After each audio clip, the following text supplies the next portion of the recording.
नमस्कार, वंदे मातरम। जय हो भारत का संविधान, जय श्री राम। आज महाराष्ट्राला एक गोष्ट खात्रीलायक समजली कि पत्रकार किसी के सामने झुकते नहीं है, पत्रकारिता किसी के सामने झुकती नहीं है। काल ज्या अपप्रवृत्त विचारानं संजय दीना पाटील यांनी ज्या प्रकारे अपमानित केलं होतं, त्यांनी बोलवलेल्या पत्रकार परिषदेला पत्रकारांनी त्याच्या तोंडावर जाऊन पाठ फिरवली।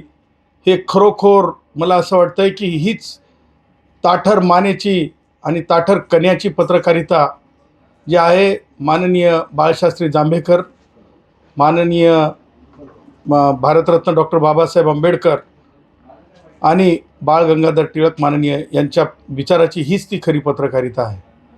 आणि म्हणून मला हे म्हणायचं आहे की त्या प्रकरणामध्ये ज्या प्रकारे माफी माफी माफी किंवा दिलगिरी दिलगिरी दिलगिरी बोलली जात आहे, ज्या व्यक्तीनं हा अक्षम्य संवैधानिक द्रोह केला, गुन्हा केला किंवा धमकी देऊन त्याची स्वतःची किंवा त्यांच्या कौटुंबिक गुन्हे पार्श्वभूमी सांगण्याचा जो धाडस केलं, म्हणजे खुनाचं, 5 खुनाचं आणि पत्रकारांना मारून टाकण्याचं किंवा पाय तोडण्याचं किंवा अर्वतच्या अश्लील भाषेतलं, त्या बाबतीवर ज्या प्रकारे पडदा टाकण्याचं जे केऊलवाणी धडपड, master is always responsible for servant, he is vicarious liability of the state, vicarious liability of the state.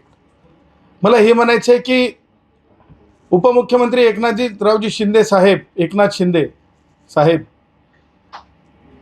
हे म्हणजे ह्यांनीच उलट संजय दीना पाटीलला उलटी विनंती केली की काय बाबा कमीत कमी एवढं तरी म्हण। असं काय आहे का? कारण बॉडी लँग्वेजवरून असं वाटत नव्हतं की त्यांना पश्चाताप आहे म्हणून बोलणाऱ्यांना। आणि म्हणून माझं हे म्हणणं आहे की मला कोणत्या जातीवर बोट ठेवायचं नाही, परंतु ॲज अ रिस्पॉन्सिबल एकनाथ शिंदेंनी स्वतःच विनवण्या केल्या की काय एवढं तरी मन दिलगिरी म्हणून। अशी केविलवाणी परिस्थिती एकनाथ शिंदेंवर आली आहे का? कारण त्या बॉडी लँग्वेजवरून वाटत नाही। आणि मग 2, मी जातीवर बोलत नाही, कोणत्या जातीचे, मला जातीचा उल्लेख करायचा नाही, पण आमचे उदय एक ते स्वतःच माफी मागायला लागले। अरे दिलगिरी ते मागतायत ज्यांनी केलं आणि तुम्ही माफी मागताय। ही कोणती गुन्हे संहितेच्या न्यायाची पद्धत आहे की सार्वजनिकपणे सामाजिक न्यायाची पद्धत आहे? मला उदयची जात ब्राह्मण आहे की कोण आहे ह्याच्यावर मला बोलायचं नाही, परंतु आमच्या उदयला पुढं केलंय का?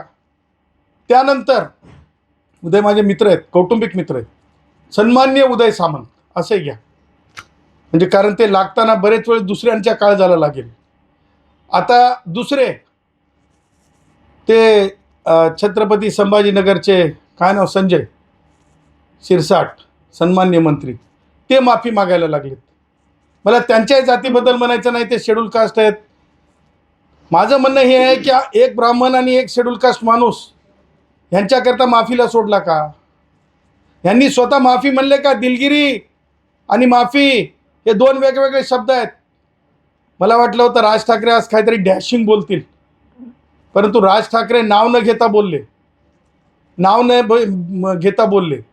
थोडी हिंमत दाखवायला पाहिजे होती राज ठाकरेंनी, थोडी हिंमत दाखवायला पाहिजे होती राज ठाकरेंनी, पण मला तसं होताना दिसलेलं नाही। आणि म्हणून माझं हे म्हणणं आहे परत एकदा की ह्या प्रकरणाला डोळसपणे पाहिलं पाहिजे। हा इतिहासात पुढच्या 100 वर्षात ह्या गोष्टीची चर्चा होणार आहे।